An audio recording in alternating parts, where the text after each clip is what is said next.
Sa kapangyarihan ng ating Panginoon. No? Alam niyo po ba, kung wala ang Kristo na namatay sa krus, wala tayong ganito. Si Kristo ang nagbuklod sa atin. Si Kristo ang dahilan bakit tayo narito. Si Kristo ang dahilan bakit ako nakatayo sa inyong harapan. Yan. So, hallelujah. Una, tigit sa lahat, bago ko po buksan ang aking mensahe, so binabati ko po kayong lahat ng isang magandang umaga. Ayan. Salamat pong muli, Pastor Walter, Pastor Bern, sa pagtitiwala at una, sa pagpapahiram po ng inyong pulpito sa inyong abang lingkod. Aba, no? Mukha ba akong aba? Parang ang lusog, ano? Para tawaging aba. Thank you, Lord. Salamat sa Panginoon. So, para po sa hindi po nakakakilala sa akin, ako po si Pastor Zali Montehermoso. At with me, kasama ko po ang nag-iisang pinakagwapo sa aking paningin. Totoo pala yung sinasabing beauty is on the eye of the beholder. Yan. Ang aking pong esposo, ang aking pong asawa, si Pastor Morris Montehermoso. Yan. At syempre, on behalf of the Hub of Christ, senior pastors, Pastor Dong and Pastor May Campoy, and on behalf of the family of the Hub of Christ Parañaque, headed by our lead pastor, Pastor Carl, and Pastor Hadasako, we would like to greet each and every one of you here a happy and blessed first year anniversary. Wow, di ba? Ang bilis ng panahon, naka 1 year na kayo. Yun, grabe. Parang si Judith at si Bill lang, no? Ang bilis nilang dumating, ang bilis din nilang nawala. Di ba? Si Judith at si Bill. Diba?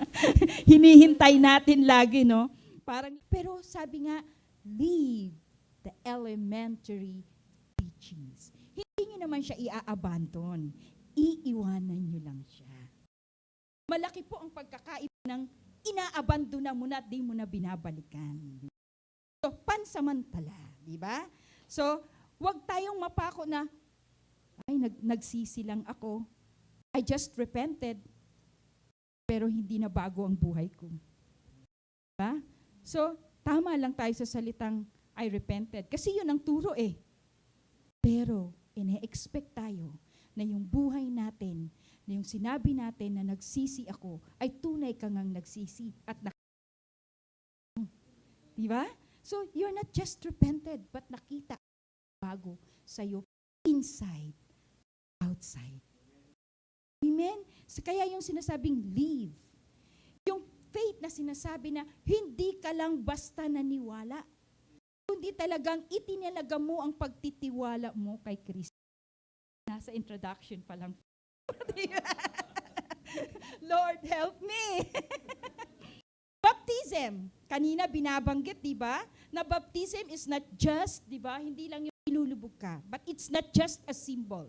Hindi lang siya simbolo. Kasi alam niyo po ba na ang sinisimbolo ng baptism? Sabi, ang simbolismo ng baptism is cleansing. Diba? Yung iba naman, ito ay parang, para makapasok ka sa isang community, it is your entry point to a certain community. Kaya ka nagpapabaptize. Pero alam niyo po ba, ang bautismo talaga ay nakikilala si Kristo.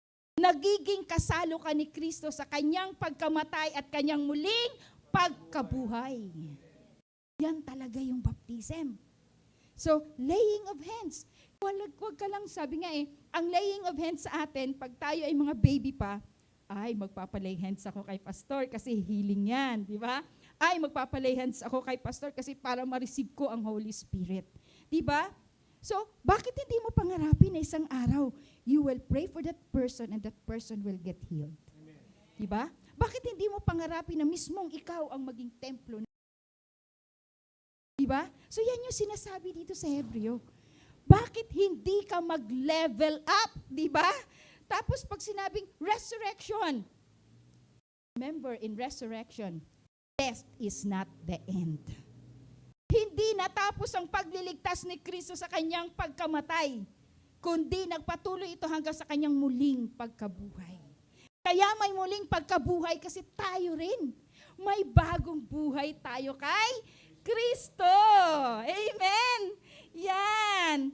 That is why wag tayong matenga sa tinatawag na foundational teachings nito. Bagkos, bawat dito sa inyo, you need to discover your functions in the church. So kung may foundational, meron ding functional. Kaya may movement, di ba? Discover your functions. Ngayong isang taon na to, mag-isip ka na, ano ba talaga ang gift na ibinigay sa akin ni Lord? Alam niyo po ba, wala namang ipinadala si Lord dito sa daigdig na wala siyang gamit. Kasi our God is not a God of waste. Diba? Hindi siya Diyos ng sayang. Kaya, bawat isa sa atin dito, may edad, may bata ka man, matanda ka man, mahina ka man, malakas ka man, may pagkakagamitan sa'yo. That is why you need to discover your function. If you are an evangelist, you are a pastor,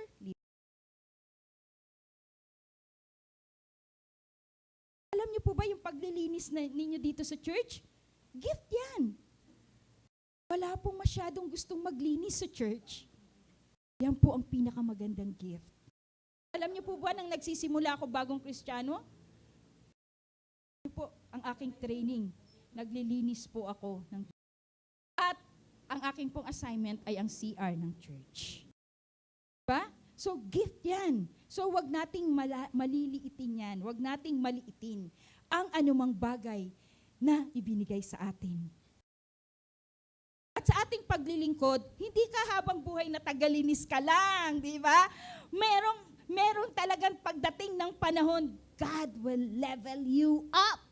Because you are not meant to stay beginner forever. Love of Christ Bacoor, hindi lang kayo beginner forever. Hindi lang kayo taon-taon magsi-celebrate ng inyong first year anniversary. Sa taon, second year anniversary na, di ba? Kaya nga, your new life, show it. Sabi sa Matthew 28, verse 19 to 20. Go, therefore, and make disciples of all nations, baptizing them in the name of the Father, and of the Son, and of the Holy Spirit, teaching them to observe all that I have commanded you. And behold, I am with you always to the end of the age. May utos. Go, humayo kayo. Gawin ninyong mga disipulo ko ang lahat ng mga bansa. Binyagan ninyo sila, bautismuhan ninyo sila sa ngalan ng Ama, sa ngalan ng Anak, at sa ngalan ng Banal na Espiritu. Ituro ninyo sa kanila ang lahat ng inutos ko sa inyo. At ano sabi?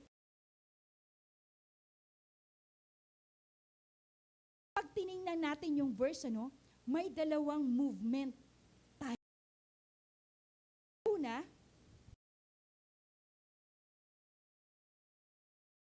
alam niyo yung salitang with you always. Grabe, ang lalim niya ng kahulugan.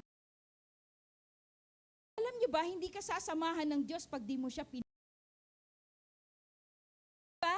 Kaya makikita mo, itong mga disipulo na inutusan niya, kaya niya nasasabi na saan man kayo magpunta. Kasi bakit? May relasyon at malalim ang Behold, I am with pangalawang movement. Ang lawak ng diba, ang magbautismo ka, ang mangaral ka, you are serving the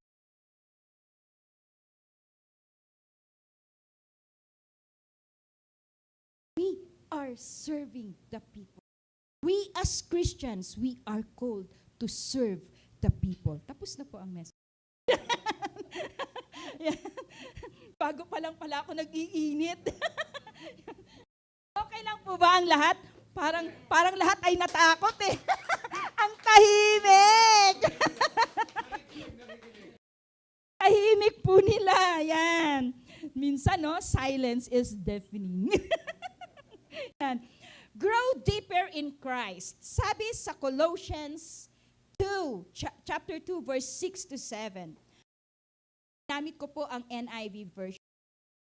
So then, just as you receive Christ Jesus as Lord, continue to live your lives in Him, rooted and built up in Him, strengthened in the faith as you were taught, overflowing with thankfulness.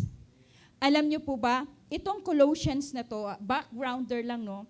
Sinulat po ito ni Pablo para palakasin at para gisingin yung mga taga-Colosas. Kasi alam niyo po ba, nang sinulat ni Pablo ang sulat na ito, ang mga taga-Colosas po ay, sabi nga nila, litong. Di ba? Kasi dumating po sa punto ng buhay ng mga taga-church ng Colosas na nagkaroon ng maraming katuruan. Kaya, nalilito sila at sa kanilang pagkalito, may tendency na sila'y mapalayo sa Diyos. Kaya ito pong sulat na ito po ay paalala. Paalala po ito ni Pablo sa church ng Colossians. So kung makikita po natin, may salita dito na, just as you receive Christ Jesus Lord. Yung salitang continue to live in your lives in Him. Rooted, built up in Him, strengthened in the faith. So, ibig sabihin, sabi ni Pablo, kung si Pablo ay kakausapin niya ang mga taga-Colossian, sasabihin niya na, huwag ka lang manatili sa yung point na na-convert ka lang. Yung point na na-encounter mo lang si Jesus. Bagamat alalahanin mo, pero huwag kang may stuck doon. Diba? Kasi ang buhay natin, ang Christian journey natin, it really started from our conversion, from our encounter with the Lord. So, wag ka lang doon sa encounter mo. Ang sabi niyan, continue, magpatuloy ka. Kumbaga alam mo, si Jesus, sinindihan na yung ano mo eh. Huwag mo na siyang papatayin. Panatilihin mo na ito. Diba? Panatilihin mo na yung spark. Diba? Kaya sabi, magpatuloy ka sa Kanya. Kaya alam nyo dito, alam ko meron, kanina narinig ko may discipleship kayo. So, alam nyo po ba, yan po yung kahalagahan. Na hindi ka lang, ako naman po ay converted na. Ako naman po ay tinanggap ko naman si Jesus. Pero sabi nga pagtalikod, hindi na makita si Jesus. Diba? Kaya sabi ni Pablo, magpatuloy kayo. Magpatuloy kayong makipagrelasyon kay Jesus. Magkaroon kayo ng pagnanasa, pagnanais na makilala pa siya sa buhay niyo. Huwag niyo lang siyang makilala na tagapagligtas niyo. Kasi alam niyo, pag ang Diyos nakilala niyo yung tagapagligtas niyo, para lang siyang ATM, Lord, pengi ako ng ganito. Pagkatanggap, wala na. Di ba? Lord, pengi ako ng ganito. Ganun lang ba ang Diyos? No. Gusto ng Diyos na makasama mo siya araw-araw, oras-oras, minu-minuto sa buhay natin. Di ba? So, kaya wag siyang maging ambulansya, emergency, di ba? 911, di ba? So, wag ganun, mga kapatid, di ba? Magpatuloy tayo. Sabi diyan, alam niyo yung sinasabing, continue to live your lives in Him, maging lifestyle natin. Sa araw-araw, maging lifestyle natin na, Lord, kailangan kita ngayong araw na to.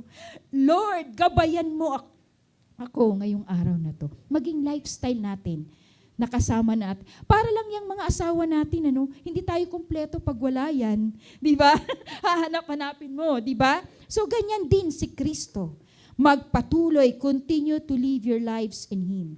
And with that being said, you will grow deeper in Christ. Alam mo, yung pagnanasa natin, mapapalalim natin ang ating pakikipag-ugnayan, pakikipagrelasyon kay Jesus. Sabi niya, paano ka magpapatuloy? In your prayer life. Kaya meron kayong 24/7, meron po tayong 24/7 intercession. Kasi sabi diyan, continue to live your lives in Him through prayer, through reading God's Word. Not just only reading, meditating God's Word. Through obedience, sa pagsunod. Kaya nga sabi kanina, not my will, but your will be done. Sa lahat po ng mga bago po, yung mga first-timer, pinagpala po kayo. Kasi alam nyo, ngayon magsisimula ang Diyos na kikilos sa inyong mga buhay. At isang araw sasabihin ninyo, Lord, hindi na ang aking kalooban, hindi na ang gusto ko ang mapapangyari sa buhay ko, kundi kung ano ang gusto nyo sa buhay ko. Diba? At alam nyo, kapag nagpatuloy, anong mangyayari? Sabi, rooted. Nag-uugat ka. Alam mo, ang sino mang nag-uugat kay Kristo, hindi talaga mauuga. Hindi mauuga ng takot, ng fear sa nangyayari sa paligid. Bakit? Sabi, kailangan nating maging malalim.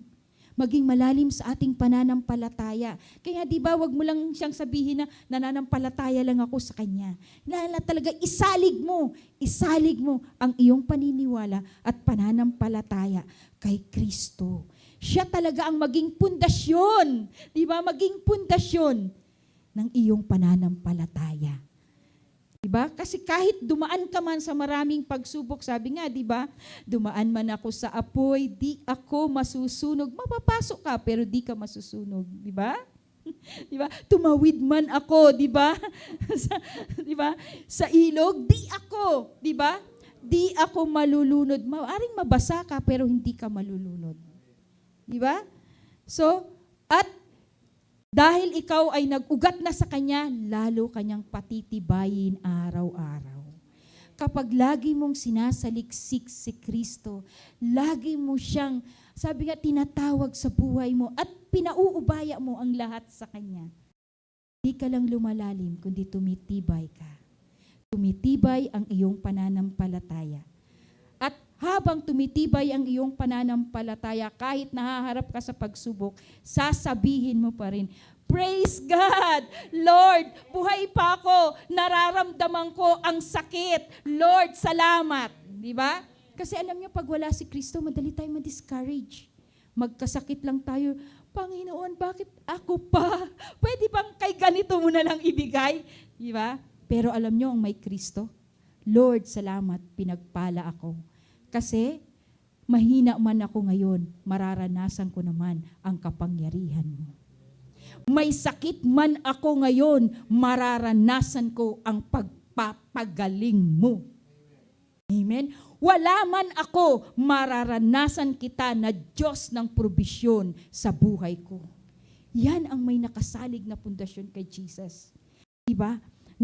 Sabi nga, kaya pala sinasabi din sa sa salita ng Panginoon, in everything, give thanks. Ito ka, kapag malalim ka na kay Kristo, in everything, you give thanks. Diba? Sa kahirapan man, I give thanks. Sa kasaganaan man, I give thanks. Parang si Pablo, diba? Sa kahirapan man, magpapasalamat ako sa Diyos. Sa kaginhawaan man, lalo akong magpapasalamat sa Diyos. Amen? Kaya sabi diyan, yes, thank you. Diba? Diba? So, ang lalim natin kay Kristo, sabi niya, ay ganun din ang lalim ng ating ugat. Alam niyo po ba yung puno? Kasi di ba, nung ako ay nagtatanim, Bumili po ako ng fertilizer kasi gusto ko na yung mga puno namin ma-revive kasi namatay. Tinanong ko po doon sa nagtitinda na, paano ko po ilalagay ang fertilizer na to sa puno? Malalaki na po yun.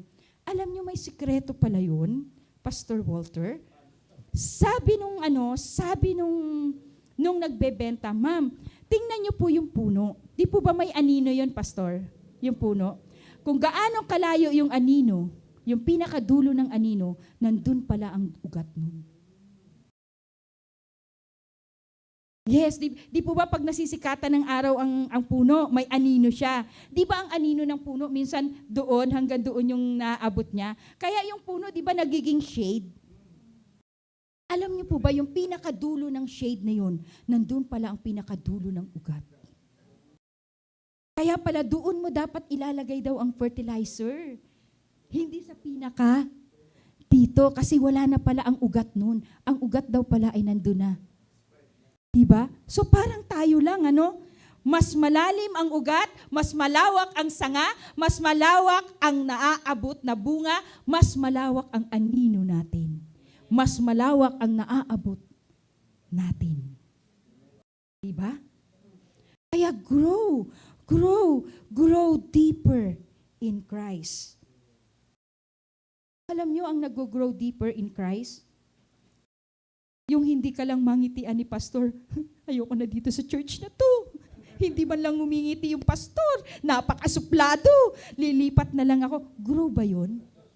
Mature ba yun? Hindi po yun ang tunay na maturity. Diba? Hindi lang mabati ni pastor, di lang mapasalamatan. Alis na ako, hindi man lang ako napapasalamatan. Arsagid. Diba? So, hindi po maturity yun. Hindi po yun ang tinatawag na maturity. Alam nyo, ang isang mature na Kristiyano, kay pansinin ka o hindi, alam mo nga kahit paalisin ka, hawak ka sa poste. Hindi ako aalis dito lang ako. Di ba? Alam niyo po ba, si Pastor Walter at si Attorney Burns, nang sinend off sila, sabi nila, ba't kami isi-send off? Hindi na ba kami part ng family? Yun ang maturity. Diba? Napapagalitan ba kami? Naku, mas maraming beses kaming napagalitan. Diba? Mas marami kaming beses na na-rebuke ng aming mga spiritual parents. Pero alam nyo, nakakapit kami sa 4 na poste ng church namin. Huwag nyo kaming aalisin dito. Dito lang kami. Kahit kami ay mabanat, mabakbak, mabunot, di ba? Ma-stretch, di ba? Dito lang kami. Yan ang maturity. Yan ang maturity. Yan yung sabi na, pag ikaw ay nag-mature, mananatili ka. Ano man ang mangyari. Di ba? Sabi sa John 15:5, I am the vine, you are the branches, whoever abides in me and I in him, he it is that bears much fruit. For apart from me, you can do nothing. Ang gustong lumalim sa pakikipagniig kay Kristo ay nananatili kay Kristo. Magdidesisyon ka na manatili kay Kristo. At sabi niyan, kapag ikaw at ako nanatili kay Kristo, mananatili si Kristo sa atin. At kapag si Kristo ay nasa atin, mamumunga tayo. Mamumunga tayo. Kasi anong katotohanan? Pag malayo tayo kay Kristo, wala tayong magagawa. Tingnan nyo kanina yung testimony ni Deb. Diba? Ay, ganito lang. Ang boring naman. Diba? Parang iniisip lang niya, alam niyo po ba, ang kakayanan ng tao kapos. Pero pag ang kakayanan mo, inilagak mo kay Kristo, sinamahan ng kakayanan ni Kristo, that's super. Diba? Super. Kaya manatili tayo. Ang ating pananatili at ang lalim natin kay Kristo ay sabi nga ay nagre-resulta ng paglawak ng ating kapasidad na magmahal at mag-abot ng buhay. Kung tatanungin niyo po yung inyong mga pastor, pwede naman na po silang pa-chill-chill na lang. Di po ba? Pero dahil nga ang lalim nila kay Kristo, hindi pwede. Yung pag-asa na natagpuan nila sa Diyos, yung kaligtasan na natagpuan nila sa Panginoon, ayaw nila na manatili lang sa kanila. Kaya meron silang puso na ito ay ipaabot, i-share, ibahagi sa iba. Diba? So yan yun. That's growing up. Diba? Kasi in growing, there is always a room for improvement. Alam niyo po ba, masasabi mo na, ay, ako nga talaga ay binago na ni Kristo kapag ikaw ay nakakita ng isang tao. Alam niyo po ba ako, lagi kong sinasabi, pag may napagtatagumpayan ako, sabi ko, Lord, thank you, binago mo na talaga ang buhay ko. Binago mo na talaga ako. Lalo na pag nakakaharap ako ng mga taong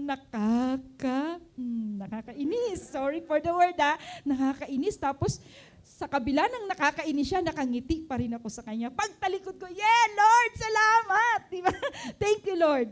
Binago mo na talaga ako. Hindi ko na talaga siya napagbigyan, di ba? Kundi nginitian ko na siya. Hindi na niya ako nadala sa pagkagalit, di ba? Dati, alam niyo ba,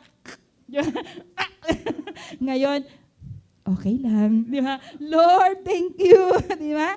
So, kaya nga, di ba, para tayo, sabi, let us grow deeper in Christ.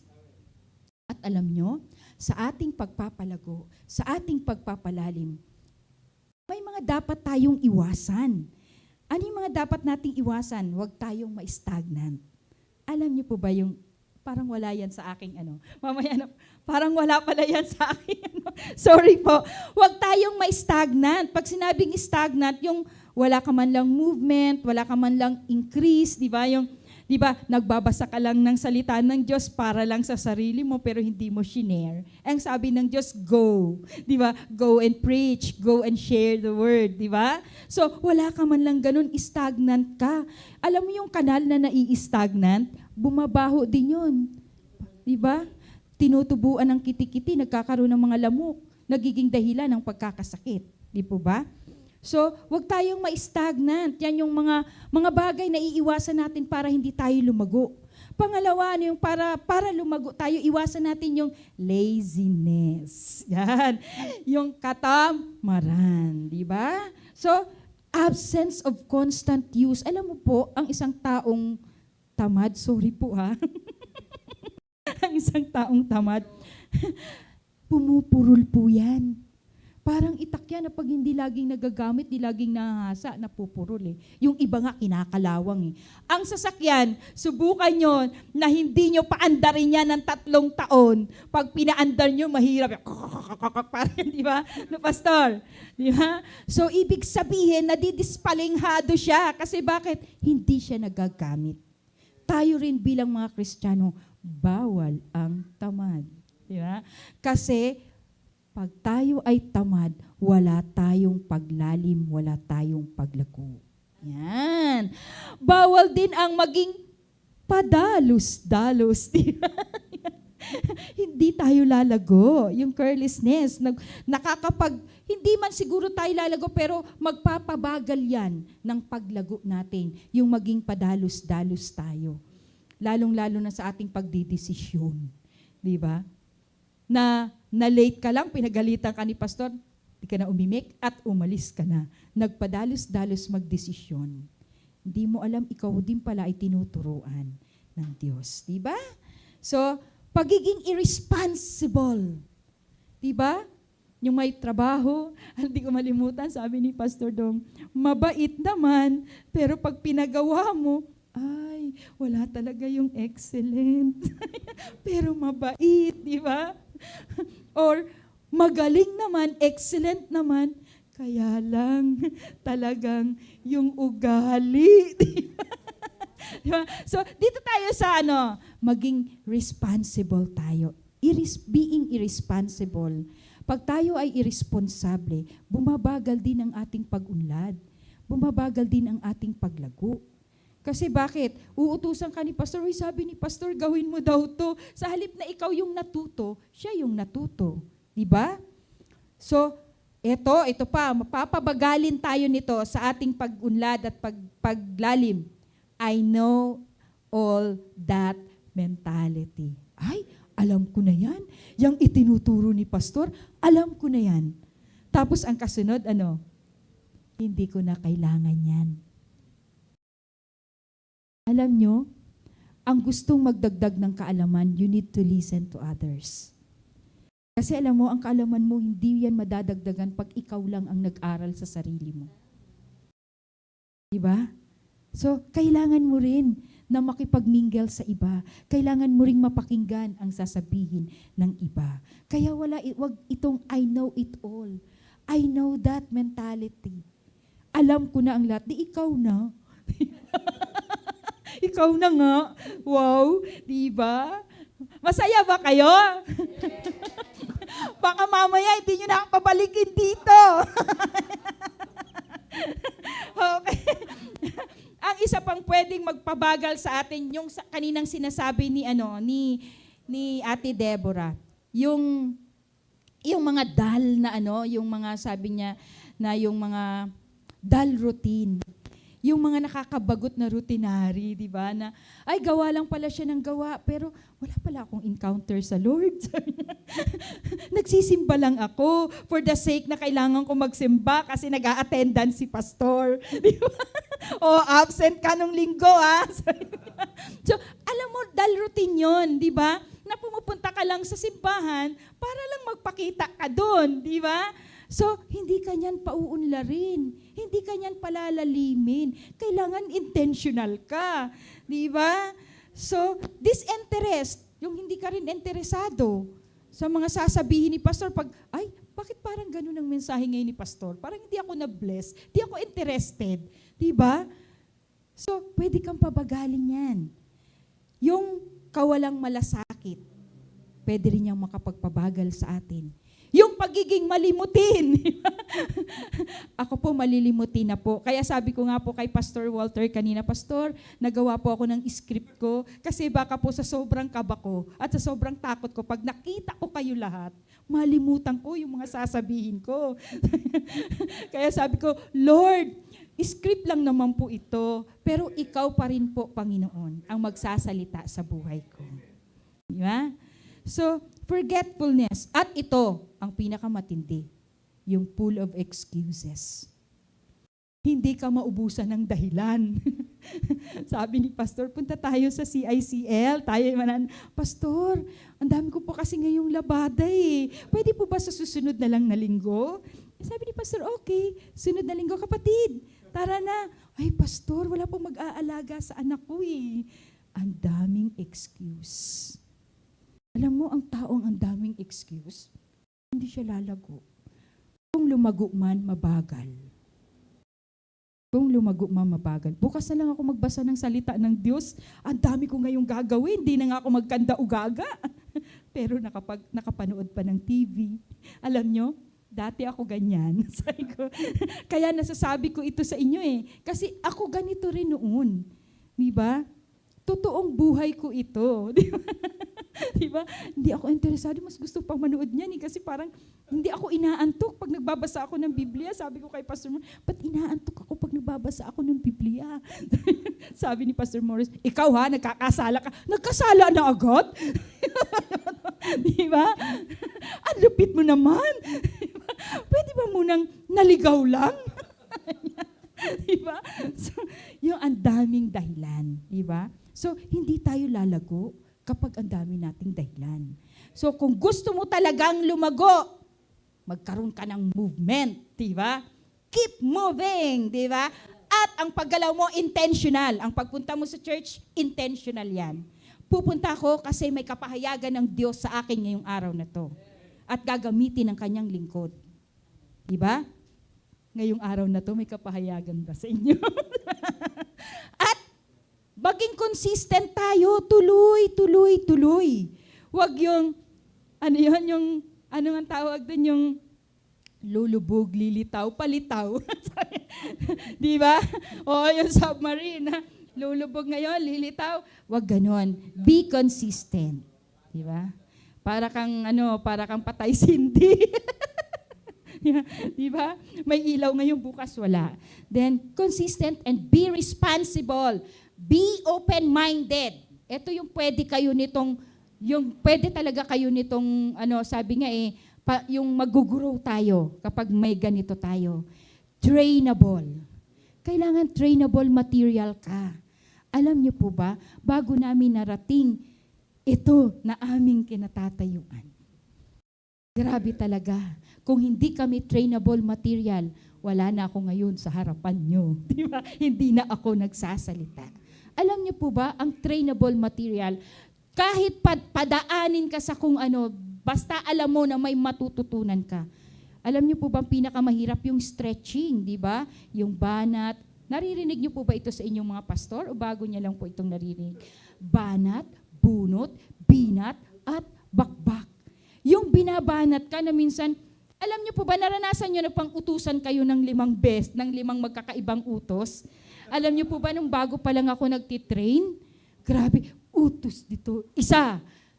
Di pa natatapos yung trabaho na isa, eto na naman yung isa. Alam niyo, kung tumigil ako, hindi ako natuto. Alam niyo, ako po, by profession, teacher po ako. Alam niyo po ba, ang estudyante pala, alam niyo nung maging pastor lang ako, dito ko lubos na naunawaan na ang tunay pala na pagtuturo, pagtitrain sa isang tao, utusan mo ng mga 5 beses ng magkakaiba. Pag yan na-perform niya, ang galing niyan, ang talino niyan. Sobra, nakakatalino po ang mga tao na nagtitrain ng ganyan. Kaya yung mga tao na nagtitrain po sa inyo, mga anak, yung inyong mga magulang, kapag inuutusan kayo lagi, magpasalamat kayo. Kasi bakit? Pinagagalaw nila kayo. Sabi nga, di ba, galaw-galaw para di pumanaw. Diba? Tsaka mga anak, kailangan nyo yan.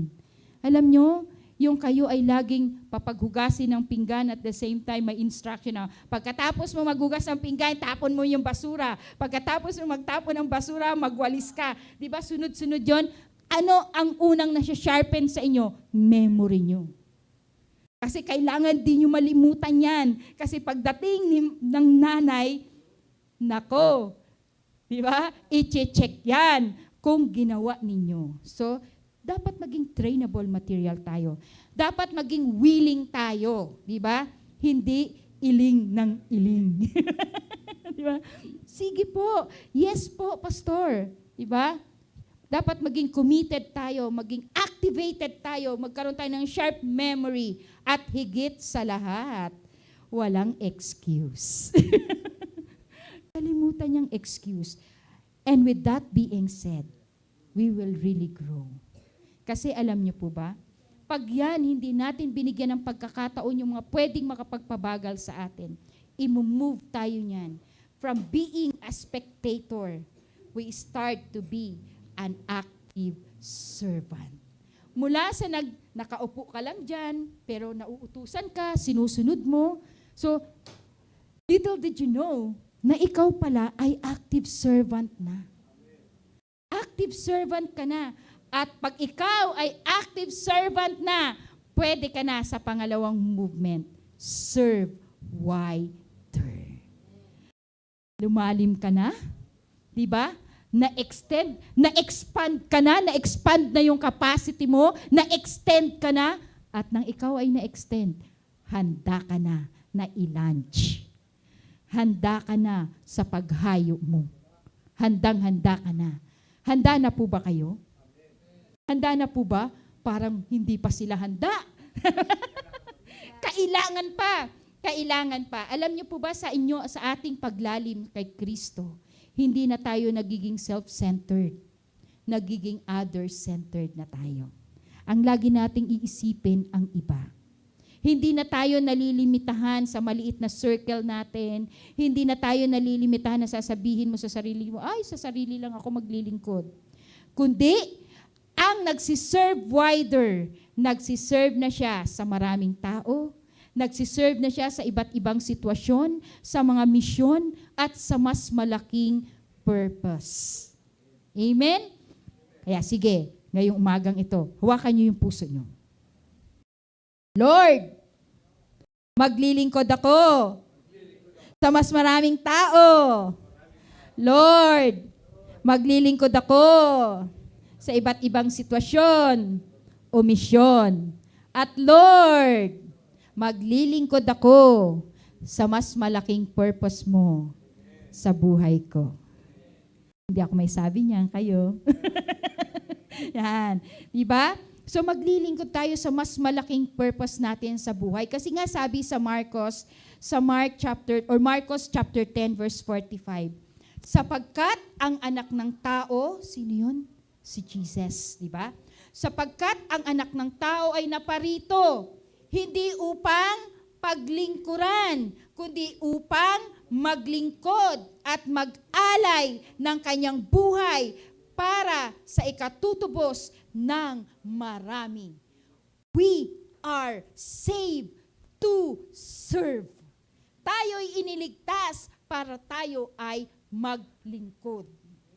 Hindi tayo iniligtas para tayo ay magbutas ng bangko. Di ba? Kundi tayo ay iniligtas para tayo ay magligtas. Kaya kanina, di ba, o maglingkod, kaya kanina sabi, meron kayong kape at pandasal. Kaya tayo na, di ba? So, sabi nga, let us get involved in our kape at pandasal. Di ba? Alam niyo po ba, yung kape at pandasal, yung kape, si Kristo ay pakilala to everyone. So alam niyo po ba, yung pag pinapakilala mo si Kristo sa lahat, nagiging witness ka ng himala ni Kristo sa buhay mo. Nagiging witness ka ng kabutihan ni Kristo sa buhay mo. Diba? Parang sinasabi mo, niligtas ako ni Jesus. Eto, sabi na, binago ako ni Kristo. Eto yung buhay na binago ni Kristo. Diba? Nagiging witness ka. Nagiging witness ka. At sabi nga, mas nai-involve ka. Alam niyo po ba, ang hindi ko malilimutang itinuro sa akin ni Pastor May, anak, ganito ka dapat mag-serve wider. Tandaan niyo yung salitang claps. Pwede po bang yung slides ng claps? So, yung salitang claps, alam niyo po ba yan? Para daw hindi malimutan. So, una, nakilala natin si Kristo. At syempre, nang makilala ko si Kristo, syempre, pinakilala ko rin siya sa asawa ko. Yun. Diba? At alam nyo, nakilala ko si Kristo, minahal ko si Kristo, love Christ and love others. So, minahal ko si Kristo, kaya minahal ko asawa ko. Gusto ko rin siya na makakilala kay Kristo. At gusto ko rin na matanggap niya yung kaligtasang natanggap ko. At alam mo, sabi ko, manatili ka kay Kristo. Abide. At habang nananatili ka kay Kristo, nag-aakay ka rin. Nag-akay din ang asawa ko. Alam niyo ba? Inakay niya hanggang dito. Di ba? Oh. Abide in Christ. Habang nananatili ang asawa ko, ayun pa yung inakay ng asawa ko, si Kuya Manny. Tayo ka nga po, Kuya Manny. Yan, di ba? Abide in Christ. Habang nananatili ka, sige halika dito, Kuya Manny. Habang nananatili ka kay Kristo, as you abide in Christ, you pursue in Christ. Diba? Lalo kang nagpupursigi, diba? Nagpupursigi ka na maglingkod sa iba, nagpupursigi ka na mahalin ang Diyos. Naakay niya. At sino pa ang naakay? Eto, naakay ko pa rin, diba? Naakay ko ngayon, diba? Oh, diba? So, naakay din si Attorney Burns, diba? Pursue. At ano sabi? Serve Christ and His people. At alam nyo si attorney, naakay niya kayong lahat. Naakay niya kayong lahat. Si attorney, inakay siya ni Pastor Walter. At silang dalawa, akay niya kayong lahat. Kaya yan yung claps. Yan yung sinasabing, serve wider. Hindi ka lang pang personal, pang international ka na. Kaya sabi, go to all the nations, di ba? Baptize them in the name of the Father and of the Son and of the Holy Spirit. Teach them. Turuan nyo sila. Tinuturuan kayo. ng inyong mga pastor na minsan din ay inakay sila. Thank you po. Yan. So, let us serve wider. Let us serve wider. Let us know Christ. Huwag ka lang matenga na alam mo si Kristo, na niligtas ka ni Kristo. Kundi, love Him and love His people. Abide in Him, manatili tayo sa Kanya. Pursue Him, pursue Christ. And serve Christ and His people. Kasi diyan naman talaga tayo tinawag, di ba? Diyan po tayo tinawag. Alam niyo po ba, sa aming pagsiserve wider, dati po talaga naman kaming nakatira sa Cavite. Nandun po ang bahay namin. Alam niyo po ba, malaki po ang bahay namin. Sabi ng mga anak ko, meron kaming sariling kwarto.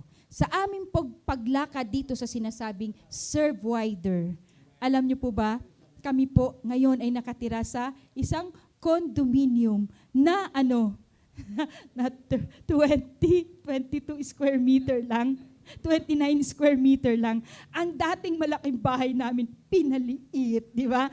Pero alam niyo po ba, never nagreklamo ang mga anak namin. Alam mo, ang naging sabi nila, Mami, hindi naman kasi, tinutulugan lang naman po kasi natin ang bahay natin. Dahil maghapon naman po kaming wala. Saturday po, nasa church naman po kami maghapon. Wala pa rin kami, di ba? So, that's serve wider. Hindi mo titingnan kung ano ang nawala sa'yo. Hindi mo titingnan kung ano ang binitawan mo. Kundi ang titingnan mo, gaano karami ang naabot ng buhay na binago ni Kristo. Diba? Wala ka nang titingnan na ganun. Kasi bakit? Bakit kailangan natin, bakit tayo tinawag to grow deeper, to serve wider?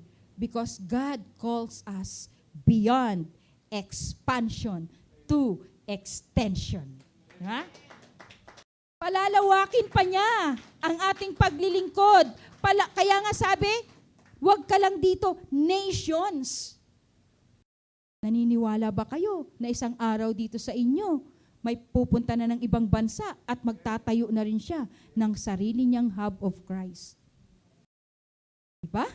So, we are called beyond expansion to extension. Kaya, if God expand your knowledge, teach others. If God expand your faith, encourage others. If God expand your resources, bless others. Pinagpala tayo upang maging pagpapala sa iba. Dahil bakit? God's design is always an overflow. God's design is always an overflow. Oh, maniwala ako. Totoo. Tingnan natin. Kung may mga Biblia po kayo, alam nyo tong kwento na to, yung feeding of 5,000 with 5 loaves and 2 fishes. Diba? Nang si Jesus gumagawa na siya ng mga miracles, ng mga himala, sinusundan na siya ng mga tao. Hanggang si Jesus nagpunta na siya sa isang liblib na lugar. Sinundan pa rin siya ng mga tao para pinupurso siya ng mga tao para para marinig ang pagtuturo niya. At alam mo, sa dami ng taong sumunod sa kanila, and I paraphrase, ba? Sabi, yung kanyang mga disciple na mga problema, Guro, gumagabi na. Nasa liblib tayo na lugar. Pwede bang pauwiin mo na tong mga tao na to? Diba? Wala silang makakainan. Wala silang matutuluyan. Anong sabi ni Jesus? Hayaan mo lang sila. Tayo ang magpapakain sa kanila. Oh, di ba? Tayo ang magpapakain sa kanila. Pag ang Diyos nagsabi nun, tayo ang magpapakain sa kanila, sagot ka ng Diyos. Huwag ka nang magtanong. Di ba? Pag ang Diyos, pinahayo ka niyan, may provision siya. Kaya sabi, may isang bata na may dalang 5 tinapay, may dalang 2 fish. Alam mo, ginawa ni Jesus, pinanalangin niya. Ipinagpasalamat niya. Alam mo, sa ating paglilingkod, maaaring katulad din tayo nito, no? Magtatanong tayo, Lord, wala akong kakayahan. Financially, wala akong kakayahan. Ang sabi ng Diyos, itaas mo yan. Sa pananalangin natin, we don't ask God. We release. We release. Inire-release natin yung ating kawalan sa Panginoon. At anong nangyari doon? Yung 5 tinapay at 2 isda, nakapagpakain ng 5,000 lalaki. Hindi pa doon binabanggit yung mga kasama niyang babae at mga bata. At ang matindi niyan, God is an overflow. Diba? May sumobra pa na 5 baskets. Diba? Sinino pa ni Jesus. Diba? So, katunayan niya, patunay lang yan, that our design is always an overflow. Yan ang ating Diyos. Yan ang ating Diyos. Gusto nyo pa ng isang patunay, ha? Hindi pa kayo, mukhang ayaw nyo umimik eh. Ayaw nyo maniwala eh. Diba? So, basahin nyo na lang sa inyong Biblia. Kasi baka abutin tayo nito ng hanggang bukas, hindi nyo na talaga ako dito pababalikin. Diba? So, sa Lucas 5:1-11, yung story ng mga disciples ni Jesus na, alam nyo ba, magdamag silang nangingisda, pero wala silang huli. Pero sabi ni Jesus, halika kayo, and I paraphrase, ha? Halika kayo, ihulog ninyo ang inyong lambat dun sa kanang bahagi. Alam mo itong mga disciple, di sila nagtatanong. Hindi sila nagtanong. Inulog nga nila. At alam mo, nang ahunin nilang kanilang nets, muntik pa ngang masira ang nets nila at halos nga lumubog ang kanilang bangka sa sobrang dami nila ng huli. Diba? God is a God of an overflow. Walang naglingkod sa Diyos nang hindi niya pinabayaan. Walang naglingkod sa Diyos na naghirap. Diba? So, walang naglingkod talaga sa Panginoon. Kaya mga kapatid, ngayong umagang ito, huwag kayong matakot. Huwag kayong matakot maglingkod. Huwag kayong matakot makipag-partner sa Diyos. Alam nyo, the best na kapartner ang Diyos. Hindi kanya pagkukulangin. Hindi kanya bibiguin. Anumang maliit na meron ka, kaya niyang paramihin yan. Ang susi lang, surrender it to God. Because anything that you surrender to God, He will multiply it. Anything that you surrender to God, He will multiply it. Kaya ngayong umagang ito, anuman ang ipinagkatiwala sa iyo ng Diyos, maliit man yan o malaki, grow it. Make it deeper and use it to serve wider, from expansion to extension. Glory to God. Salamat, Panginoon. Lord, salamat sa umagang ito. Panginoon, salamat, Panginoon. Ikaw talaga ay Diyos na hindi nagpapabaya. Ikaw ay Diyos na hindi kami pagkukulangin. Ikaw ay Diyos na laging eksakto sa lahat ng aming pangangailangan. Ikaw ay Diyos ng kaparaanan. Ikaw ay Diyos ng overflow sa The Hub of Christ, Bacoor. Salamat in Jesus' mighty name. Amen. Amen. Amen. Hallelujah.